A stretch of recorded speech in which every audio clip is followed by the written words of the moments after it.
Hello good morning दोस्तों friendo, कैसे हो आप। मैं हूँ कप्तान सर। शीतला कोचिंग क्लासेस में आपका स्वागत है।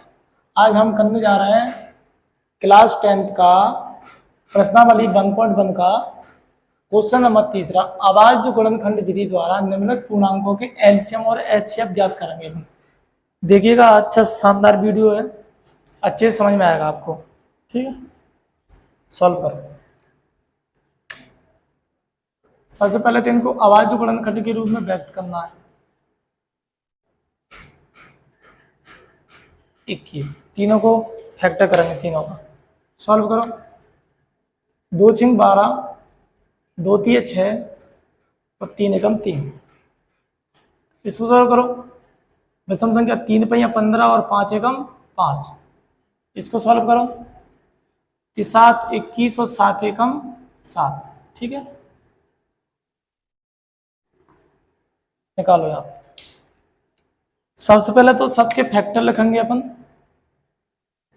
12 के लिखो और 1 के साथ में लिखना, ध्यान रखना 3। फिर लिखना है 15 के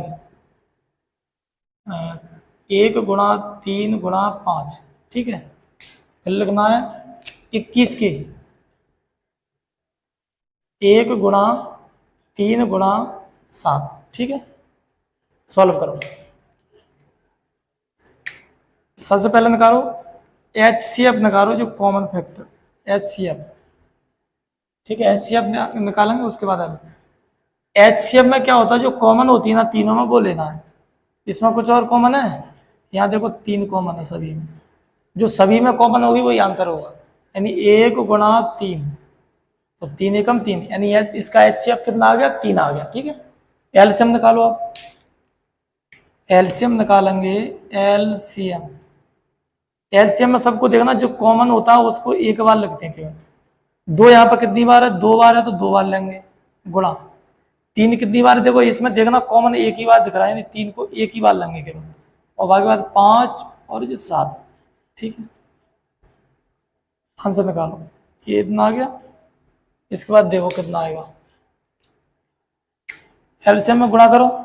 2×2 = 4, 4×3 = 12, 12×5 = 60 और 60 में 7, 7×6 = 42, यानी कितना आ गया, 420 आ गया। ये हो गया अपना पहले वाला क्वेश्चन का एलसीएम और एलसीएम और एचसीएफ हो गया। ठीक है, आगे देखो, इसको सॉल्व करते हैं अब।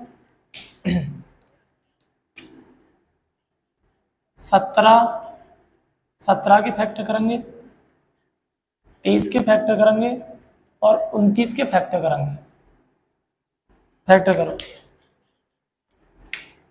17 कैसे कटेगी, ये तो 17×17 से कटेगी, क्योंकि अभाज्य संख्या को अभाज्य संख्या है, प्राइम नंबर है। और ये 23 से कटेगी, 23×1 = 30, ये 29 से कटेगी, 29×29। ठीक है, निकालो इसकी। सबसे पहले फैक्टर लिखो इनके। मैंने बताया फैक्टर को एक के साथ में लिखना है। अब पता चलेगा आपको एक के साथ में क्यों लिखवाता था, ध्यान रखना। ये 17 आ गया, इसको निकाल ही देते हैं। चलो, अब 23 का 1×23। ठीक है, फिर लेना है 29 का। 29 का लेंगे तो 1×29। ठीक है, निकालो। सबसे पहले रखो।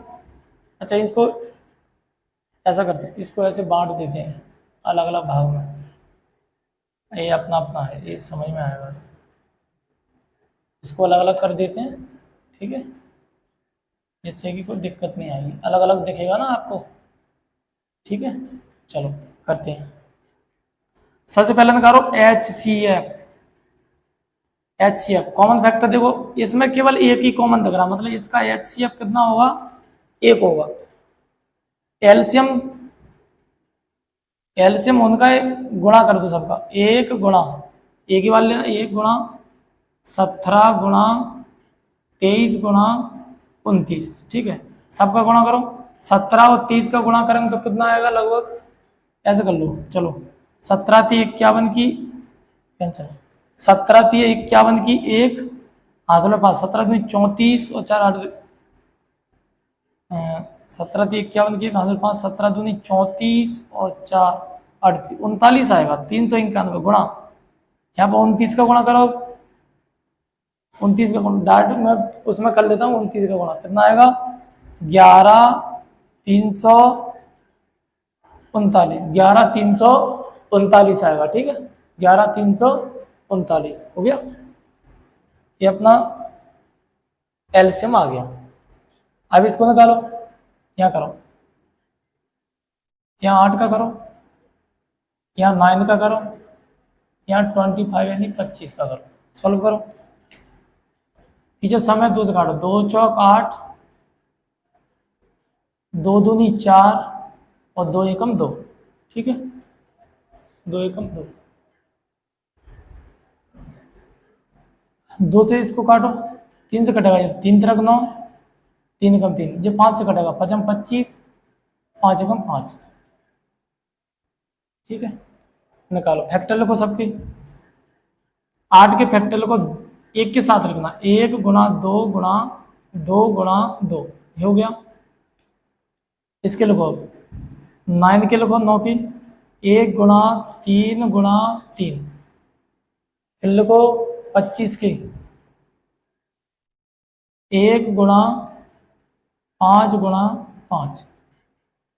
या कुछ छूट रहा है क्या, 8 चलो यहाँ कॉमन क्या दिख रहा है आपको, 1 दिख रहा है, और तो कुछ कॉमन है ही नहीं है, यानी HCF कितना आ जाएगा, यहाँ भी HCF 1 आएगा, ये एक ही कॉमन है, यानी 1 का कॉमन है बस। इसके बाद निकाल लो एलसीएम। एलसीएम बराबर, एलसीएम कितना आएगा देखो, 1 तो आएगा ही, गुणा 2 का 3 बार है तो 3 बार आएगा, गुणा 3 का 2 बार है तो 2 बार ही आएगा। ठीक है और गुणा में 5 गुणा में 5। ठीक है सॉल्व करो, सबका मल्टीप्लाई करो, 2 दूनी 4 4 दूनी 8 8 2 दूनी 4 4 दूनी 8 और